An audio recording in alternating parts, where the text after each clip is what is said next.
नमस्कार। बड़ी खबर पर बड़ी और सार्थक बहस के साथ हम लेकर हाजिर हैं 5 की पंचायत में। हूं आपके साथ रीमा पराशर। सबूत नहीं देंगे, हलफनामा दायर नहीं करेंगे और जब चुनाव आयोग मिलने के लिए बुलाएगा तब हम वहां भी नहीं जाएंगे, क्योंकि एक रूल होते हैं, कुछ नियम कायदे कानून कुछ तो होते हैं ना जिससे देश चलता है संविधान के तहत। लेकिन वो सब नहीं मानेंगे, हल्ला मचाएंगे, सड़क पर धरना देंगे और उसके बाद मीडिया के सामने खूब बाइट्स देंगे।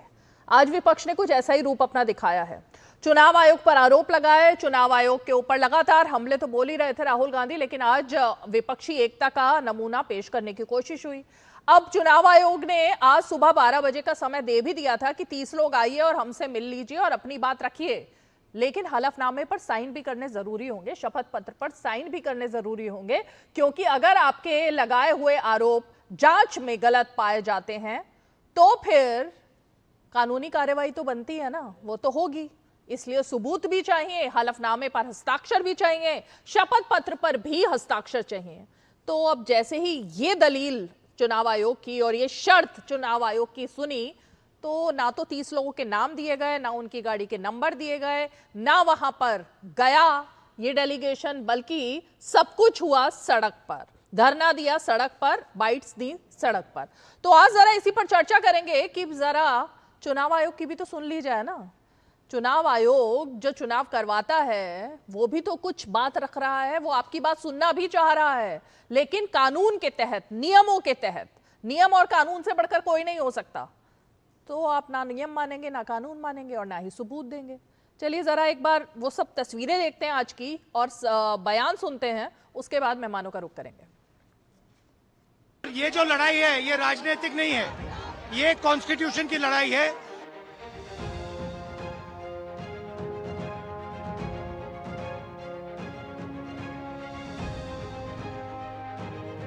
ये जो लड़ाई है, मैं थोड़ा क्लियरली बोलना चाहता हूँ। देखिए, अब ये राजनीतिक लड़ाई से आगे निकल गई है, ठीक है।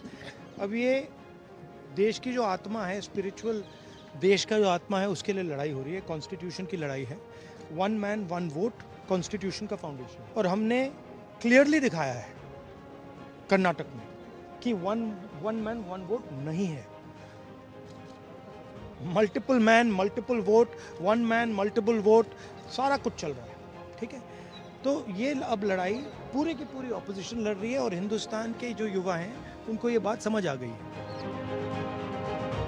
कांग्रेस पार्टी पहले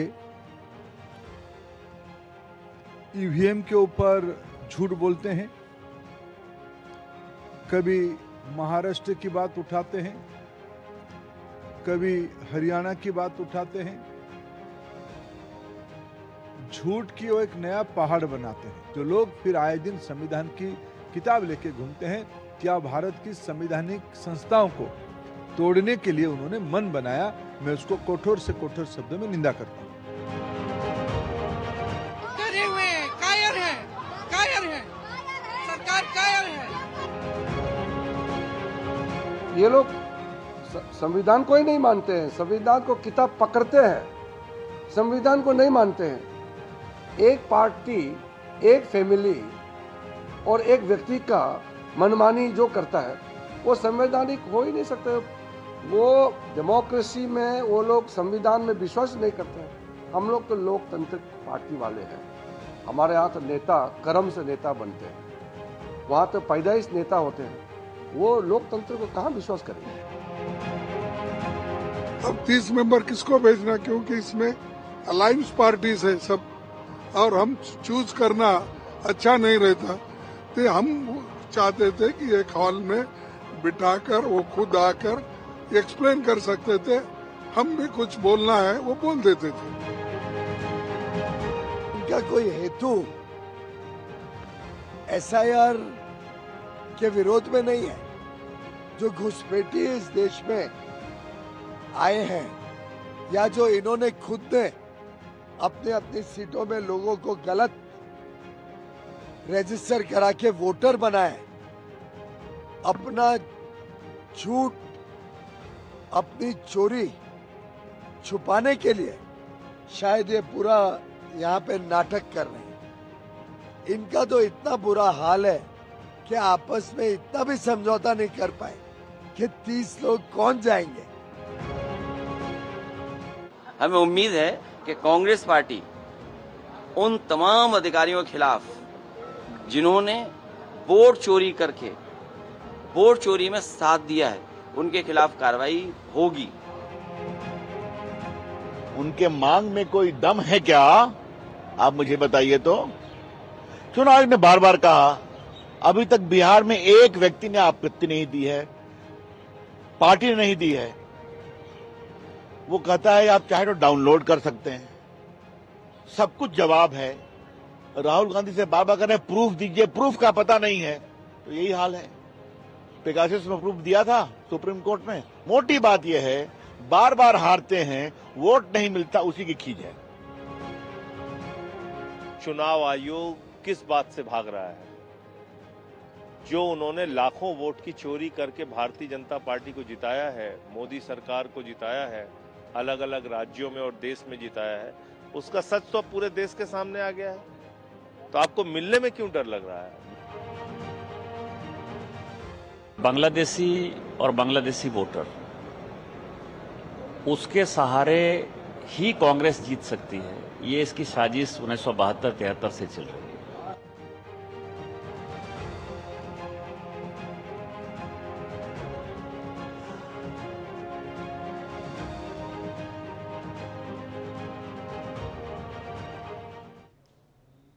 तो अब ये जो विपक्ष वर्सेस चुनाव आयोग की लड़ाई है, आखिर कहां तक पहुंचेगी और इसका अंत क्या होगा?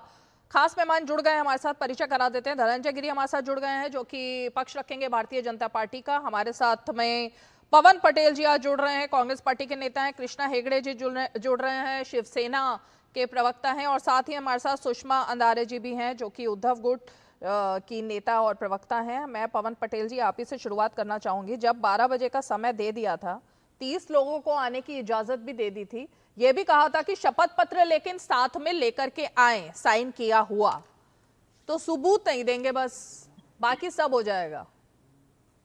नहीं तो क्या हर गुनाह, हर शिकायत के लिए शपथ पत्र कब से कंपलसरी हो गया? बिहार में जो एनआरसी लागू हुआ, उसके लिए किसने शपथ पत्र दिया था कि बिहार में एनआरसी लागू होगा? पहले चुनाव आयोग शपथ पत्र दे कि चुनाव राहुल गांधी जी ने जितना रिसर्च किया है, चुनाव आयोग ने जो डाटा दिया उस डाटा के आधार पे दिया है, उस डाटा के आधार पे किया। तो चुनाव आयोग का हमें समझ में ये नहीं आता कि चुनाव आयोग की पैरवी करने में इतने लोग क्यों लगे हुए हैं। मैं तो कहता हूं भारतीय जनता पार्टी, हमारे देश को इतना ताकतवर, इतना सशक्त प्रधानमंत्री मिला है, मैं तो कहता हूं प्रधानमंत्री को खुद बोलना चाहिए कि राहुल गांधी जो जो डॉक्यूमेंट मांग रहे हैं डिजिटल फॉर्मेट, जिस फॉर्मेट में आप दे दीजिए उनको, दूध का दूध पानी का पानी हो जाएगा। लेकिन पता नहीं मोदी जी क्यों, पूरी भारतीय जनता पार्टी क्यों बचाव में लगी हुई है। हम कहते हैं कि अगर ये गलत हो रहा है तो भाजपा को भी उतनी ही चिंता होनी चाहिए, आपको भी उतनी ही चिंता होनी चाहिए, हमें भी उतनी ही चिंता होनी चाहिए। लेकिन मैं तो एकदम सिरे से राहुल गांधी को नकारने का प्रयास क्यों किया जा रहा है, ये समझ में नहीं आ पा रहा। जबकि राहुल गांधी ने एक एक एविडेंस दी है। ये शपथ पत्र का सफूका कहां से आ गया भैया? पहले चुनाव आयोग, सबसे पहले राहुल गांधी की पत्रकार वार्ता के बाद चुनाव आयोग को पत्रकार वार्ता कर देनी चाहिए कि हम डंके की चोट पर कहते हैं। वो 45 दिन में जो सीसीटीवी फुटेज को नष्ट करने का नियम निकाल दिए हैं, चुनाव आयोग को सीधे उस सीसीटीवी कैमरे का प्रसारण कर देना चाहिए। ये देखिए राहुल गांधी झूठ बोल रहे हैं। लेकिन एक के बाद एक मध्य प्रदेश में जब 2018 में इसी तरह की दिक्कतें हुई थी, माननीय कमलनाथ जी ने जब सुप्रीम कोर्ट में केस दायर किया था, तो उस समय भी यही बोला गया था कि 17 लाख फर्जी मतदाता है। लेकिन चुनाव आयोग ने उसको खारिज कर दिया। फिर चुनाव आयोग अपने लेवल पे पता किया तो बोला 27 लाख इस टाइप के मतदाता है जिनको डिलीट कर दिया गया है। उसके पहले पीडीएफ फॉर्मेट में वोटर लिस्ट हुआ करती थी, जिसको हम कॉपी करके अपने हिसाब से उसमें कन्वर्ट करके उसको यूज कर लेते थे। लेकिन अब उसके बाद वो भी नियम बदल दिया गया। जब हरियाणा और वहां का चुनाव में जब हुआ, सुप्रीम कोर्ट ने आदेश दिया था कि सीसीटीवी फुटेज दिखाइए, तो 10 दिन बाद अचानक उसका नियम बदल दिया गया कि सीसीटीवी फुटेज को नष्ट कर दिया जाएगा। अभी जो राहुल गांधी जी ने जो दावे किए हैं, कुल मिलाकर कानून का पालन नहीं होगा और नियमों का पालन नहीं होगा, कहने का मतलब ये है ना? नियम का पालन कैसे? नियम का पालन पहले चुनाव आयोग अगर नियम का पालन करता तो राहुल गांधी को पत्रकार वार्ता थोड़ी करनी पड़ती। आज इंडिया टुडे ने भी, राहुल गांधी ने जो 80 लोग एक पते पर रहते हैं, उस पते की छानबीन किया और इंडिया टुडे ने भी माना कि राहुल गांधी का दावा सही है। अब इसमें कैसे बोल? नियम कानून का मतलब सिर्फ भाजपा नहीं होती, नियम कानून का मतलब सिर्फ चुनाव आयोग नहीं होता है। हमें लगता है कि अगर हमारा संविधान और लोकतंत्र खतरे में है तो हम सबको ही उतनी पीड़ा होना चाहिए, हम सबकी उतनी जिम्मेदारी होनी चाहिए। ठीक है। तो आज राहुल गांधी कर रहे तो हैं। धनंजय गिरि जी, बेसिकली ये नियम और कानून की बात से बहुत बात आगे निकल गई है। अब तो बात ये है कि प्रेस कॉन्फ्रेंस करे चुनाव आयोग और चुनाव आयोग प्रेस कॉन्फ्रेंस करके बात सामने रखे। अब तो ये बात यहां तक पहुंच गई ना, फिर वो कह रहे हैं कि भाई हम भी तो चुने हुए सांसद हैं, शपथ लेकर आते हैं। रीमा जी, विभिन्न 20 प्लस कानूनी मामलों में राहुल गांधी जी पर केसेस चल रहे हैं। नेशनल हेराल्ड का मामला हो, चुनाव कर्नाटक वोट चोरी का आरोप हो, मोदी सर ने मामला हो, मनी लॉन्ड्रिंग का केस हो, 2000 करोड़ के घपला घोटाला के केस हो। राहुल गांधी कहते हैं हाथ में संविधान लेकर चलते हैं। हम लोग हृदय में संविधान रखते हैं, हाथ में संविधान है लेकिन उस पर भरोसा नहीं है। अगर वो चुनाव में नॉमिनेशन करने जाते होंगे तो एक शपथ पत्र बिना दाखिल किए कि भाई ये मेरे फैक्ट्स है, मेरा ये नाम है, ये पता है, और देश ने उनको कई बार वोट दिया भी है। वो जीत करके आते होंगे, सदन में जब जाते हैं तो ये नहीं कहते हैं कि पंडित नेहरू की दलान है, मुझे बैठने दिया जाए। वहां तो भी जाकर के शपथ लेते हैं।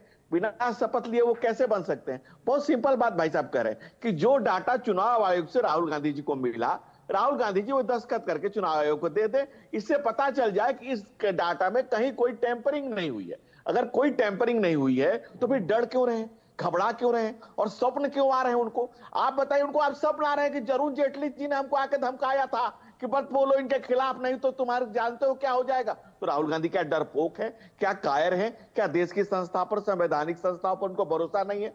शरद पवार जी राष्ट्रवादी कांग्रेस के इतने बड़े नेता जब कह रहे हैं कि मुझको 160 सीट जिताने के लिए कोई आया था कि 160 सीट जितवा देंगे, कर न सके हम सीटों का सौदा, कीमत ही कुछ ऐसी थी। अब वो क्या कीमत लगा रहे थे लोकतंत्र की, ये बतानी चाहिए उन्हें। वो राहुल गांधी के पास गए भी थे 160 सीटों का सौदा करने के लिए, लेकिन सौदा हो नहीं पाया। लोकतंत्र के तमाम सौदे जो ये लोग करने की कोशिश कर रहे थे, और SIR कोई पहली बार तो नहीं हो रहा है रीमा जी, 13 बार हो चुका है ऑलरेडी।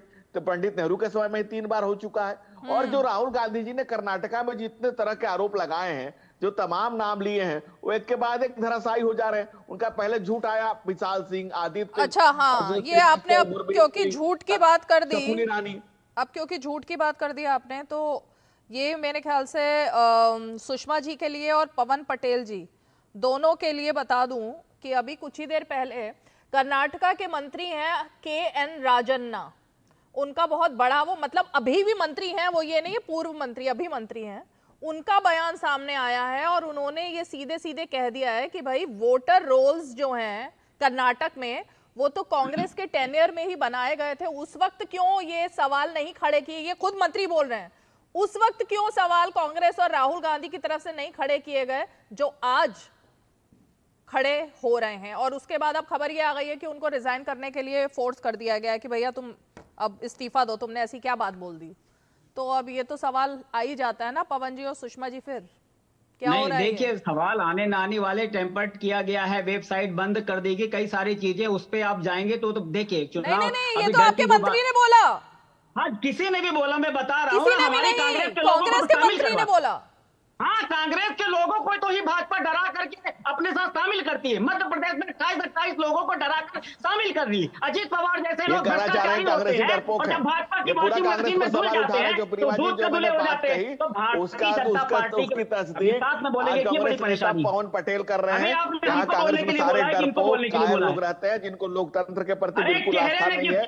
ये खुद इस बात को कह रहे हैं, ये खुद इस बात को कह रहे हैं पवन पटेल, कांग्रेस में सारे डरपोक कायर लोग रहते हैं जिनको लोकतांत्रिक मूल्यों में बिल्कुल आस्था नहीं है, जो लोकतंत्र को जीते और मरते नहीं है, लोग डरे हुए हैं, घबराए हुए लोग हैं, इंक्लूडिंग राहुल गांधी। उन्होंने फैक्ट दिया, उन्होंने तो एक फैक्ट दिया, उन्होंने ये सब कुछ कहा ही नहीं, बीजेपी क्या दूसरी सरकार पार्टी, उन्होंने अपना एक फैक्ट दिया कि भाई कांग्रेस के टेन्योर में बना। लेकिन सुषमा जी, मैं ये जरा इस तस्वीर पर जाऊंगी, प्रियंका गांधी वाड्रा के हाथ में संविधान है। संविधान एक मजाक नहीं है ना सुषमा जी किसी के लिए भी। संविधान का रूप, संविधान की प्रस्तावना, ये ऐसे हाथ में लेकर हर जगह संविधान घूमने का ये फैशन नहीं है संविधान ना किसी के लिए भी। हर जगह संविधान की कॉपी हाथ में लेकर घूमना होता है आजकल। रीमा जी, अच्छा लगा कि आप संविधान की बात कर रही है और उम्मीद करती हूँ कि बड़े संविधान का आदर और सम्मान करते हुए इस चैनल पर बिल्कुल एक तरफा बात नहीं होगी। और यह राष्ट्रीय चैनल है, सरकारी चैनल है, तो सरकारी चैनल पर सिर्फ सरकार की बात नहीं होगी बल्कि अपोजिशन की भी बात सुनी जाएगी, उम्मीद करती हूँ। पहले तो ये समझ लीजिए कि संसद के विरोधी दल के नेता आदरणीय राहुल जी ने जो 5 सवाल रखे थे, जिसमें कहा था कि महाराष्ट्र में 5 महीने में 5 गुना वोटिंग कैसे बढ़ी, इसका हमें जवाब दीजिए। क्योंकि लोकसभा में जो हमें चुनाव जो वोटिंग बीजेपी को है उसके बिल्कुल 5 गुना एकदम से जो मतदाता है वो सिर्फ 5 महीने में बढ़ते हैं। जो 5 साल में बढ़ना मुश्किल है वो 5 महीने में बढ़ गए हैं। इसकी हमें बड़ी तार्किकता से, एक सेकंड यार मुझे बोलने दीजिए। अरे गिरी जी मुझे बोलने दीजिए, गिरी जी मुझे बोलने दीजिए। मैंने आपके बीच में बात नहीं की है, मैंने आपके बीच में बात नहीं की है। अपनी बारी में सब बोलेंगे, अपनी बारी में सब बोलेंगे। हाँ, एक दूसरा एक हम बोलने जा रहे हैं कि यार हम सवाल पूछ रहे हैं चुनाव आयोग से और बार बार उसकी हिमायत करने के लिए आ रही है बीजेपी, तो ये रिश्ता क्या कहलाता है? ये बार बार हम सवाल पूछ रहे हैं कि अरे चुनाव आयोग को बोलने दीजिए ना, बीजेपी हड़बड़ा कर क्यों आगे आ रही है? हम तीसरा सवाल जो बार बार पूछ रहे हैं कि महाराष्ट्र में खासकर शाम 5 बजे के बाद जो वोटिंग का एक प्रतिशत बढ़ी थी, तो कितनी बढ़ी थी, कैसे बढ़ी थी, उसका सीसीटीवी फुटेज दीजिए। हमने सीधा सा सवाल पूछा है कि अरे भाई एक ही घर में 80 मतदाता होते हैं, एक ही पते पर आपने जो 10,500 बताए हैं। रीमा जी आपको बता दूं, महाराष्ट्र के मुंबई के मुलुंड के नजदीक में हमारे यहाँ नाहूर स्टेशन है। नाहूर की एक सोसाइटी, जिस सोसाइटी में लगभग 3,200 लोग रहते हैं, हालांकि 3,200 लोग यानी मतदाता कुल मिलाकर 2100 से 2200 हो गए, लेकिन उसी पते पर मतदाता कितने निकले हैं? तो 10,400। तो हम सीधे सीधे इसके जवाब मांग रहे हैं। अगर आपको लगता है, मैंने पिछली बहस में भी कहा, अब भी कह रही हूं, अगर आपको लगता है कि राहुल जी झूठ बोल रहे हैं, तो भैया वो कैसे झूठ बोल रहे हैं, वो कैसे झूठे हैं, ये प्रेस कॉन्फ्रेंस लेके ऑडियो विजुअल देकर हर तरह के सबूत देकर चुनाव आयोग हमें समझाए। बीजेपी तिलमिला चुनाव आयोग का यही काम बचा है क्या?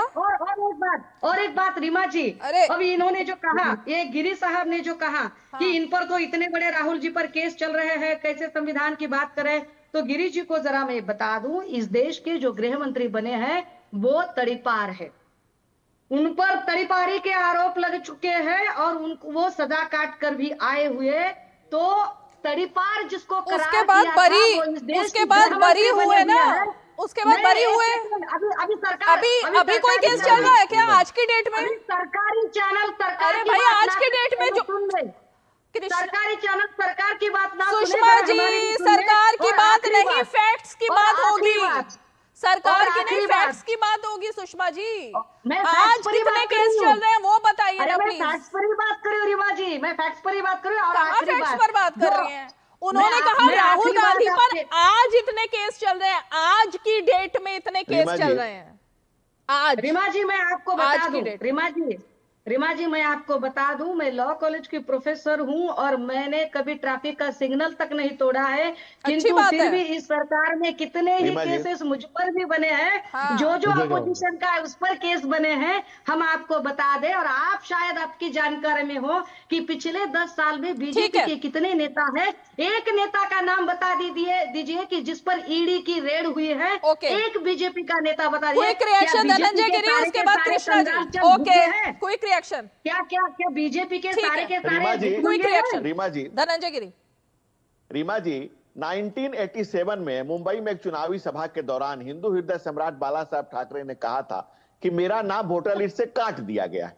इसके एवज में उनको चुनाव आयोग ने एक प्रेम पत्र भेजा और 5 साल के लिए उन्हें चुनाव का वोट डालने और चुनाव लड़ने पर बैन लगा दिया। इसके खिलाफ सुप्रीम कोर्ट गए, 12 साल तक केस लड़ने के बाद सिर्फ 10,000 रुपए के फाइन हुआ। चुनाव आयुक्त कौन थे? MS गिल थे और JP लिंगदो थे। लिंगदो को मैग्सेसे अवार्ड मिला और जो गिल थे उनको राज्यसभा मिली और जाकर के उनको मंत्री बनाया गया। जो लोग बाला साहब ठाकरे का दर्द भी भूल गए, उनके विचारों को भूल गए, शिवसेना विचारों से भटकर जो 100 सेना हो गई, बहन बीच में क्यों बोल रही हो? अभी तो भाषण दे रहे थे कि बीच में नहीं बोलो, अपने टाइम में बोलो। अपने समय में भूल गई, बीच में तो अभी भाषण दे रही थी।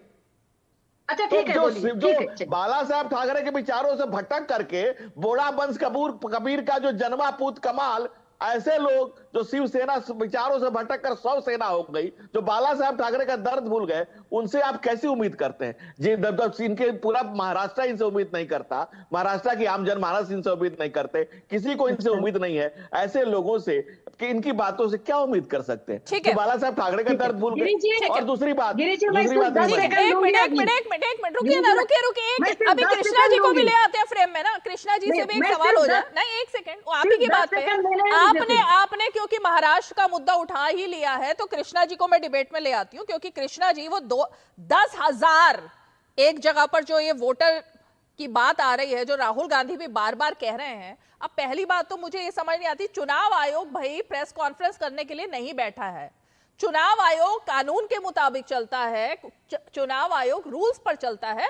रूल ये कहता है कि हलफनामे पर साइन करो, और अगर आपकी जांच में गलत पाया गया, सही पाया गया, तो कानूनी कार्रवाई होगी।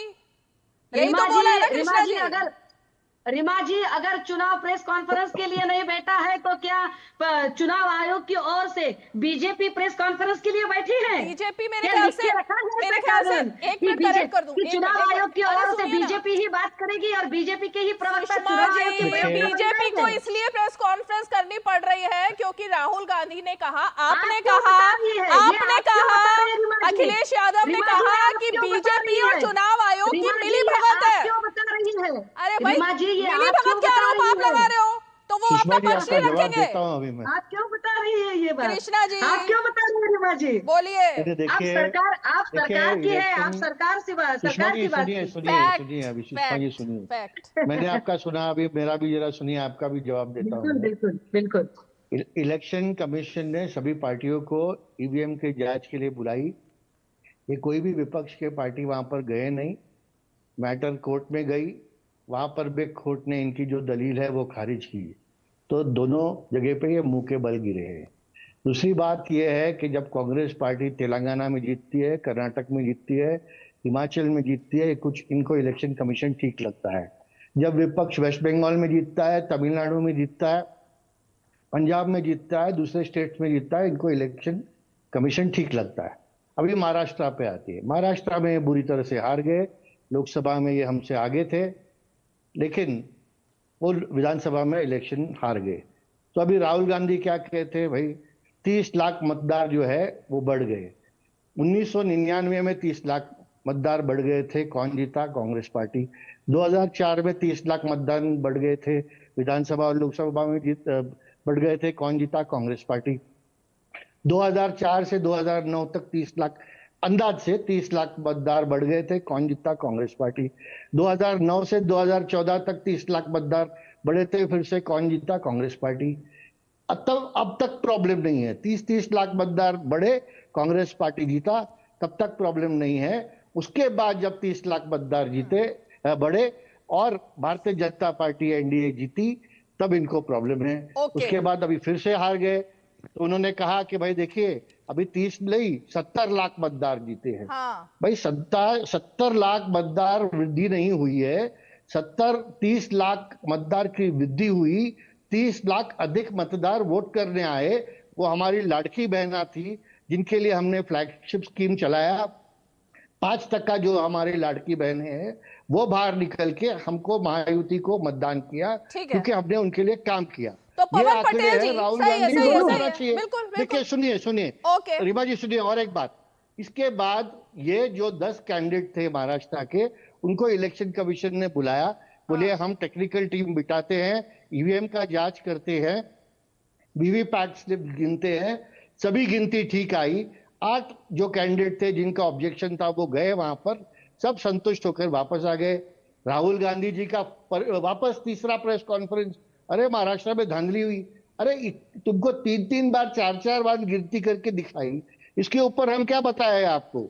देवेंद्र फडणवीस जी ने आपको बताया, इलेक्शन कमीशन ने बताया। पवन पटेल जी, क्या ये वोट चोरी है या हार का बहाना है? आप समझ गए, राहुल गांधी नहीं समझे, प्रॉब्लम उधर है। पवन पटेल जी, क्या वोट चोरी है वाकई या ये हार का बहाना है? देखिए, कृष्णा जी की जिम्मेदारी या हर व्यक्ति की जिम्मेदारी होना चाहिए कि देश समझ जाए, देश संविधान के हिसाब से चलता जाए। राहुल जी को समझाने का प्रयास मत करिए। राहुल गांधी कितना समझदार, वो अपने आप को प्रूव कर दिया, दिखा दिया। राहुल गांधी सुनिए, तो प्रश्न पूछ रहे हैं। बोलिए आदरणीय, परम आदरणीय, रिस्पेक्टेड, आप बड़े बुजुर्ग हैं, थोड़ा सा सुनिए, ठीक है।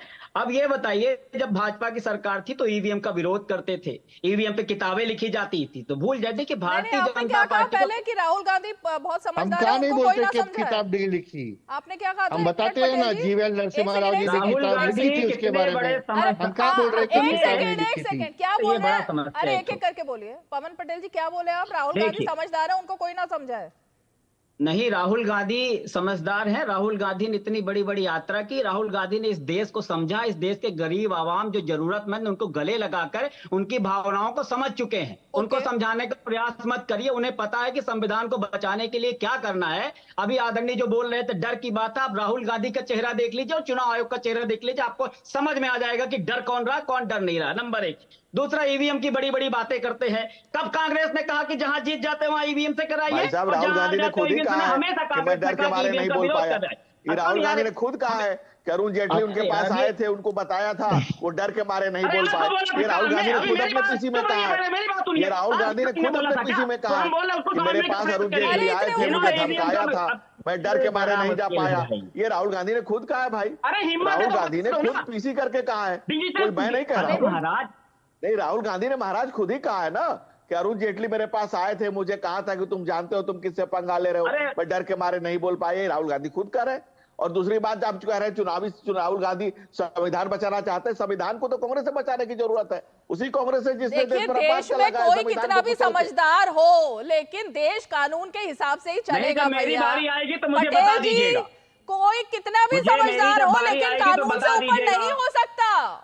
चाहे राहुल गांधी कितनी यात्रा कर ले, लेकिन कानून से ऊपर तो नहीं हो सकते ना। नहीं हो सकते। कौन बोल रहा होता? वही तुम बोल रहे। मेरी बात सुनिए। अब बीच में मेरा विनम्रता पूर्वक निवेदन है कि 2 मिनट मेरी बात सुन लीजिएगा, कोई मत बोलिएगा। भारतीय जनता पार्टी की फिलॉसफी को समझने का प्रयास करिए, भारतीय जनता पार्टी के दोहरे चरित्र को समझने का प्रयास करिए। राहुल गांधी ने इस देश का हर व्यक्ति, हम जैसे छोटे छोटे कार्यकर्ता सोचते हैं कि भारतीय जनता पार्टी ने जो कहा, जो सबसे ज्यादा 10 प्रचारित किया चीजों को, उनको कभी पूरा नहीं किया। चाहे महंगाई हो, चाहे बेरोजगारी हो, चाहे 100 दिन में काला धन आना, चाहे बुलेट ट्रेन, चाहे स्मार्ट सिटी, चाहे किसानों की आय दुगनी कर दी, सब लेकिन कुछ नहीं किया। और फिर भी हमारी सरकार बनेगी तो शंका होती है। जब राहुल गांधी मांगता है कि हमको डिजिटल फॉर्मेट में दे दो, डिजिटल इंडिया में करोड़ों रुपए का विज्ञापन उड़ाने के बाद इतने पेपर फॉर्मेट में जब आप वोटर लिस्ट दोगे तो शंका होती है। आज तक कौन से व्यक्ति का एड्रेस होगा 00#00#? किस व्यक्ति का एड्रेस है बता दो भैया। 70 साल 80 साल में कौन पहली बार वोटर है बता दो भैया। अभी चुप रही, जब मैं आपकी बारी आएगी तब बताइएगा। सीसीटीवी फुटेज को क्यों डिलीट किया गया बता दीजिए। सीसीटीवी फुटेज को डिलीट क्यों किया गया? सबसे बड़ा एविडेंस था, इसीलिए उसको डिलीट करने का प्रयास किया गया, क्यों नहीं दिखाया गया? आज सबसे बड़ी बात है, सीसीटीवी कैमरे में दिखा देते और खत्म कर देते। भारतीय जनता पार्टी सत्ता में बने रहने के लिए कुछ भी कर सकती है, उसका दोहरा चरित्र देखिए। हमेशा तिरंगे का अपमान किया, आज सबसे बड़े तिरंगे के पैरोकार बन गए। ये हमेशा इनका, आप अजीत पवार में देखिए, पहले अजीत पवार में 27,000 करोड़ का सिंचाई घोटाला होता था, फिर इन्होंने चेंज कर दिया अपने हिसाब से, सबसे बड़ा उसका दुला हो जाए। तो भारतीय जनता पार्टी के दोहरे चरित्र को समझने का प्रयास हम सबको करना होगा। हाँ ठीक है, जवाब दीजिए धनंजय गिरी। रीमा जी, बहुत पहले इंदिरा गांधी ने कहा कि गरीबी हटाओ। कांग्रेस के सारे नेता अपनी अपनी गरीबी हटाने लगे और उसमें सुखराम, तमाम ऐसे लोग 2G 3G जीजाजी, कोलगेट 10G से लेकर तमाम लोग निकल के आए। धनंजय गिरी जी, मुद्दे पर आकर बात कीजिए, इधर उधर की बात मत कीजिए। इनके पास अपना बताने के लिए नहीं, आज भी वहीं रीमा जी क्या हो रहा है? जब आपके अपने समय में बोलने की बात जब हो गई है, किसी अपने अपने समय बोलेंगे, जब हो गया क्या चल रहा है? हर आदमी, देखिए भाई, हर आदमी, सुषमा जी एक सेकेंड, आप क्या बोलेंगी ये आप तय करेंगी, धनंजय गिरी क्या बोलेंगे वो तय करेंगे। ये मेरे ख्याल से कोई और तय नहीं करेगा, दूसरा इंसान क्या जवाब देगा? तो उनकी पार्टी का पक्ष वो रखेंगे, अपनी पार्टी का पक्ष आप रखेंगी। नहीं, ऐसे किसी के मुंह में शब्द नहीं डाल सकते हम, किसी के मुंह में शब्द चर्चा नहीं। इंदिरा गांधी के टेलियो पर चर्चा चल रही है कि आज की तारीख पर चर्चा चल रही है। धनंजय की मुद्दा छोड़कर क्यों बात कर रहे हैं? सुषमा जी, अमित शाह के तड़ी पार होने पर चर्चा नहीं चल रही थी, ये चर्चा चुनाव आयोग पर चल रही थी। आप कहां से लेकर गई कहां पर बात को? तब तो किसी ने नहीं टोका ना सुषमा जी आपको। अमित शाह के ऊपर चर्चा नहीं चल रही थी। ये चुनाव आयोग पर चल रही थी, आप लेकर गए अमित शाह पर चर्चा। बात कर रही हूँ, अब रुकिए, मैं बार बार मुद्दे पर ही बात ठीक कर रही है, हूँ। तो मुद्दे पर ही बात करते हैं। धनंजय गिरी, हमारी साधारण सी रीमा जी, एक मिनट। जवाब जवाब जवाब, अब उन पर आरोप लगे, अब वो जवाब देंगे ना, जवाब सुनिए अब। रीमा जी, इस देश में एक प्रधानमंत्री को चुनावी धांधली की सजा हुई थी, एक प्रधानमंत्री को, श्रीमती इंदिरा गांधी को। तो चुनावी धांधली का कांग्रेस का पुराना इतिहास है, और संविधान को बचाने की जरूरत है किससे? कांग्रेस पार्टी से, जिसने 99 बार चुनी हुई सरकारों को बर्खास्त किया, उससे संविधान को बचाने की जरूरत है। आप करें दोहरा चरित्र, अरे दोहरा चरित्र तो आपका है, जो आप लगातार संविधान हाथ में लिए हुए लेकिन दिल में नहीं है। हम दिल में संविधान बसाए हुए हैं। और पहला चुनावी धांधली तो बाबा साहब डॉक्टर भीमराव अंबेडकर के साथ ही कांग्रेस पार्टी ने कर दिया था। बाबा साहब डॉक्टर भीमराव अंबेडकर मुंबई उत्तर लोकसभा सीट चल रहे थे, 74,333 वोट को खारिज कर दिया था। उनके खिलाफ बाबा साहब ने 11 अप्रैल 1952 को केंद्रीय चुनाव आयोग को 18 पेज की याचिका दायर की थी, वो आज भी रिकॉर्ड में है। 18 पेज की याचिका कांग्रेस के खिलाफ दायर की थी कि चुनाव आयोग से मिलकर के कांग्रेस पार्टी हमारे खिलाफ काम कर रही है। चुनाव अरे रिकॉर्ड तो बहुत है, संघ की क्या भूमिका थी? स्वतंत्रता संग्राम सेनानियों के खिलाफ गवाही देकर सबको फांसी दिलवाते थे, तिरंगे का 53 साल तक तिरंगे का अपमान किया। ठीक है सुषमा जी, अब ये फैक्ट है, इसीलिए इंदिरा गांधी का नाम लिया गया, क्योंकि बैकग्राउंड बताना जरूरी था ना। सुषमा जी, अभी तो शुरू हुआ है, अभी तो बेचैन आत्मा का जवाब शुरू हुआ है। अब ये बैकग्राउंड तो बताना जरूरी है ना, कि धांधली कहाँ शुरू हुई, किसके ऊपर क्या हुआ, ये इसी मुद्दे पर बात हो रही थी। रीमा जी क्या चल रहा है, क्या चल रहा है रीमा जी, क्या चल रहा है, क्या चल रहा है? आप दूसरों को बात नहीं करने देंगे, सिर्फ बीजेपी का प्रवक्ता। अरे आप ही से सवाल है, आप सुनती नहीं हो, सुनेगी तो आप सुनी में नहीं हो चर्चा में, आप ही से सवाल है, आप सुनी में नहीं हो। सुषमा जी, आप ही के पास में सवाल लेकर आई हूँ। हमें अगर आपको एक तरफा चर्चा करनी है तो सारे बीजेपी के ही लोग बुलाइए ना। अरे आपको कौन पूछ रहा है भाई? क्या आपको पूछ कौन रहा है? गिरी जी जरा सुनिए, महाराष्ट्र में कोई सुनना नहीं चाहता आपको। गिरी जी जो अपने पिता का नहीं हुआ, जो अपने पिता का आदर्शों का नहीं हुआ, जो हिंदू सम्राट बाला साहब ठाकरे का नहीं हुआ, जो उनके विचारों से प्रभावित हो गया, जो उनके विचारों को नहीं फॉलो कर गया, उसको सुनने के लिए कौन तैयार है? आपको चुनाव आयोग ने कह दिया कि आप नकली हो। आप चुनाव आयोग के द्वारा हाई कोर्ट सुप्रीम कोर्ट लड़के हार गए, तो हाई कोर्ट सुप्रीम कोर्ट ने कहा कि आप नकली शिवसेना हो। धनंजय जी, एक सेकंड, ये बात तो ये रूल किसने तोड़ा था? डिबेट का रूल किसने तोड़ा? 1 मिनट रुकिए, 1 सेकंड, इतनी हाइपर मत होइए सुषमा जी प्लीज। आपको यहाँ बोलने के लिए और आपका पक्ष रखने के लिए ही बुलाया गया है। जिस तरह से कृष्णा जी की जैसे शांत बैठे हैं, वो किसी के बीच में नहीं बोलते, वो कभी किसी के बीच में नहीं बोलते। आप जब देखो लेकिन ये तरीका ठीक नहीं है, इस तरह से आरोप लगाते रहना। सुषमा जी, 2 ऑपोजिशन के यहाँ पर प्रवक्ता है, 2 यहाँ पर सरकार के प्रवक्ता है, लेकिन आप मतलब पता नहीं क्यों आरोप लगाने के मूड में बैठी हुई है शुरू से लेके अब तक। लगातार मैं कांग्रेस के नेता को जवाब के लिए बोल रही हूँ, लगातार सुषमा जी आप बोल रही हैं। सबसे कम समय किसी को मिला है तो कृष्णा जी को मिला है अभी तक, फिर भी आपको आरोप ही लगाने हैं सुषमा जी, और आप सबके बीच में भी बोलती हैं। अब बोलिए सुषमा जी धैर्य से। सुना था रीमा जी, एक मिनट नहीं, एक मिनट रुकिए, अब जवाब सुनिए। नहीं, सुषमा जी को बेचैनी है बीच में बोलने की। सुषमा जी बीच में क्यों बोलना है इनको बार-बार? बोलिए, अब किसी के बीच में कोई नहीं बोले प्लीज। नहीं सुषमा जी, आप मेरे बीच में क्यों बोलती हैं? मुझे लेट मी कंप्लीट। अरे आप बीच में बोल रहे हैं, हमें वो बोलने ही नहीं दे रहे, इसलिए हम बोल रहे हैं। अभी रीमा जी ने सुषमा जी को बोला तो थोड़ा सा धनंजय जी धैर्य रख लीजिए। ठीक है, अपनी बारी में बोलेंगे सब, प्लीज सुषमा जी बोलिए। हम ये बोल रहे थे, जब आप बोल रहे हो कि एक तो बात चुनाव आयोग की चल रही है, आप उसे पंचवार्षिक योजना और इंदिरा जी पर लेकर जा रहे हो, आप उसे कहां के कहां लेकर जा रहे हो। हम बोल रहे हैं कि भाई चुनाव आयोग को कुछ सवाल पूछे तो चुनाव आयोग इसका जवाब दे। अगर आप बोलते हैं कि चुनाव आयोग को प्रेस कॉन्फ्रेंस नहीं करनी है तो चुनाव आयोग समय दे। अगर चुनाव आयोग ने समय दिया था तो आज चुनाव आयोग मिली क्यों नहीं? हम सीधा पूछ रहे हैं कि हमारे महाराष्ट्र में 48 प्रत्याशियों ने पिटीशन दायर किया। 48। ये इसलिए बता रही हूं कि धनंजय गिरी जैसे बहुत सारे प्रवक्ता है जो एक अफवाह फैलाते हैं कि हम कानूनन लड़ाई नहीं लड़ रहे हैं, तो उन्हें पता चले कि हम कानूनन लड़ाई लड़ रहे हैं। अब दूसरी बात, हम पारदर्शिता की बात किए जा रहे हैं। बीजेपी प्रभु श्री राम को मानती है, प्रभु श्री राम को हम भी मानते हैं। अब प्रभु श्री राम के कार्यकाल में कोई एक बंदा एक आशंका लेकर उठ जाता है और सीता मैया अग्नि परीक्षा देती है। यहाँ बीजेपी के जो बीजेपी जीत कर आई है उनकी जीत पर हजारों हजारों आशंकाएं लोगों के मन में है। तो और आप हमें अग्नि परीक्षा की हम बात नहीं कर रहे, हम खाली चुनाव आयोग को बोल रहे हैं कि आप सबूत पेश करें, आप हमें सीसीटीवी फुटेज दे, आप हमें इन सारे का ब्यौरा दे। आपने वेबसाइट क्यों बंद कर रखी है तो आप उसका जवाब नहीं देते।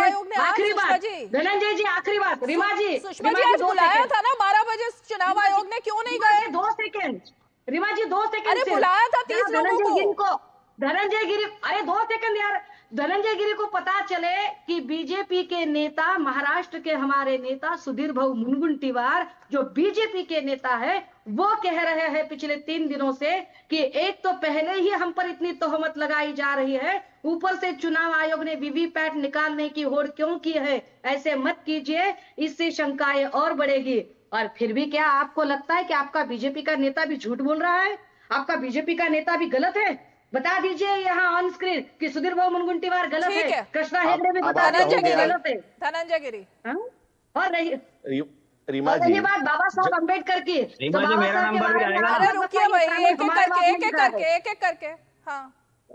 रीमा जी देखिए, इन सुषमा जी के मजेदार और प्रवन की बात यह है कि इनको जहां से मन करेगा वहां से बोलेंगे, जितना आरोप मन करेगा उतना लगाएंगे। मेरा सीधा सवाल है कि राहुल गांधी एफिडेविट देने में क्यों डर रहे हैं? क्या उन्हें आशंका है कि उनका झूठ सामने आ जाएगा तो जेल चले जाएंगे, या उनके आगे के पॉलिटिकल कैरियर समाप्त हो जाएगा? ये झूठ बोल रहे हैं, अगर आप झूठ बोल रहे हैं तो उसमें कायम रहो जफर। आदमी को साहिब किरदार होना चाहिए, लेकिन आपका किरदार ही शर्मसार करने वाला है। लोकतंत्र को आपने कितनी बार कांग्रेस पार्टी ने शर्मसार किया है, और उस लोकतंत्र को काम शर्मसार करने में अब शिवसेना भी उनके साथ है।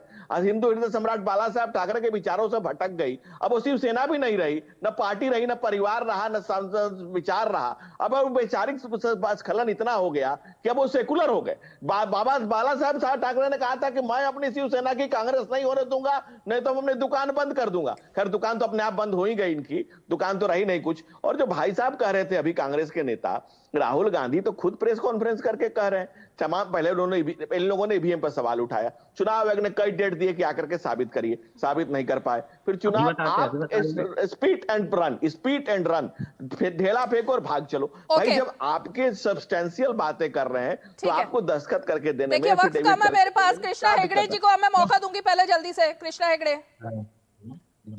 देखिए रीमा जी, ऐसा है कि कांग्रेस के कार्यकाल में कांग्रेस ने बहुत सारे भारतीय जनता पार्टी और आरएसएस के नेताओं को फंसाने की कोशिश की, और किस किस को फंसाने की कोशिश की वो सब पब्लिक डोमेन में है। तो अभी उसके अंदर जाने की जरूरत नहीं है कि किसके ऊपर कौन सा केस तब लगा था और क्यों लगा था। वो कांग्रेस के कार्यकाल में बहुत फंसाने वाली केस लगी थी।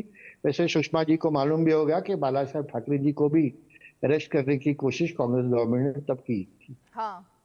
दूसरी बात यह है कि इलेक्शन कमीशन हो, सम्मान्य सुप्रीम कोर्ट हो, हाई कोर्ट हो, हमारे राहुल गांधी साहब किसी को मानते नहीं, वो खुद को मानते हैं, और जो भी कहना है वो बोलते संविधान, कॉन्स्टिट्यूशन। अरे भाई, कॉन्स्टिट्यूशन सबसे पहला आता है, लेकिन आप सुप्रीम कोर्ट को, हाई कोर्ट को और इलेक्शन कमीशन को क्यों नहीं मानते, वो बताइएगा। इलेक्शन कमीशन ने आपको बहुत सारे मौके दिए वहां पर आके आपके एलिगेशन प्रूव करने के लिए। आज दोपहर को भी आपको मौका मिला वहां पर जाकर आपकी बातचीत करने के लिए, आप गए नहीं, आपको जाना ही नहीं है। मूल बात यह है कि आपको जाना ही नहीं है, आपको खाली एलिगेशंस लगाना है, एलिगेशंस लगाना है, पब्लिसिटी लेना है, पब्लिसिटी लेना है, कंट्रोवर्सी क्रिएट करके आपको भागना है। पवन पटेल जी 12 बजे क्यों नहीं गए, इसका जवाब दे दीजिए। क्योंकि वक्त कम है, अब वक्त कम है। पवन पटेल जी 12 बजे चुनाव आयोग के पास क्यों नहीं गए आज? अरे कृष्णा जी बोल बस करने को बोला ना। इलेक्शन कमीशन जब निष्पक्ष तरीके से काम कर रही है तो उसका गला घोटने का ये एक प्रयास है। इलेक्शन कमीशन बोले, यही शपथ पत्र तो बोले, इलेक्शन कमीशन यही शपथ पत्र दे दे कि हम निष्पक्ष हैं। अरे आप गला ऐसा घोटते ना, अरे जबरदस्ती की बात कर रहे हैं आप लोग, जो कर रहे हैं साइन नहीं करेंगे ना, फाइनल ये है। अरे क्यों करें साइन भाई? डर के मारे जानते हैं कि फर्जी बोल रहे हैं, झूठ बोल रहे हैं, गलत बोल रहे हैं। चुनाव आयोग ने 12 बजे बुलाया, अभी अजीत अंजुम जी ने भी अभी बिहार जैसे कहा कि 12 बजे आइए, कांग्रेस का 12 बज गया, कांग्रेस के सारे नेताओं का 12 बज गया उसी समय। कि भाई झूठ के लेकर के कैसे जाए? संविधान की अभी तक मुझे शुरू से लेकर अंत तक, शो के शुरू से लेकर अंत तक पवन पटेल जी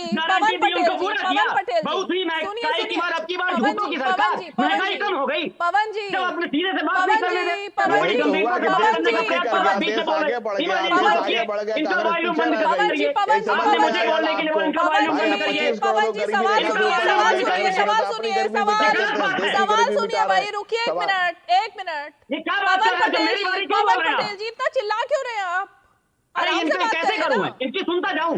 आराम से बात करें।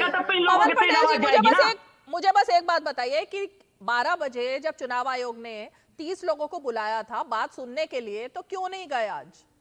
30 लोगों को कहां, कौन से संविधान में लिखा है कि इतने लाख वोटों की चोरी करने के बाद 30 लोग आएंगे? अरे हम 60 लोग जाएंगे। चुनाव आयोग के पास जगह की कमी है क्या? वन नेशन वन इलेक्शन करवाने की पैरवी करने वाली सरकार 30 लोग को बुलाती है। जबरदस्ती करें। पूरे सांसदों से कोई बात की, क्यों 30 लोगों का क्या है? शपथ पत्र क्या है? हम कहते हैं कि चुनाव आयोग ने क्यों नहीं बोला ये सीसीटीवी फुटेज है, ये राहुल गांधी जी झूठ बोल रहे हैं, ये 80 लोग इस कमरे में नहीं रहते हैं, ऐसा क्यों नहीं बोला? भारतीय जनता पार्टी को अगर मोदी जी की नीतियों पे इनकी आवाज प्लीज डाउन कर दीजिए। फिर से मेरा रिदम कंप्लीट कर रहे हैं, मैं फिर दूसरी बातें करने लगूंगा, उसका जवाब आप दे नहीं पाओगे। इसलिए विषय में रहिए आदरणीय भारतीय जनता पार्टी के प्रवक्ता, सब्जेक्ट में रहिए, नहीं तो जवाब नहीं दे पाओगे। अगर मैं खुले पूछने चलूंगी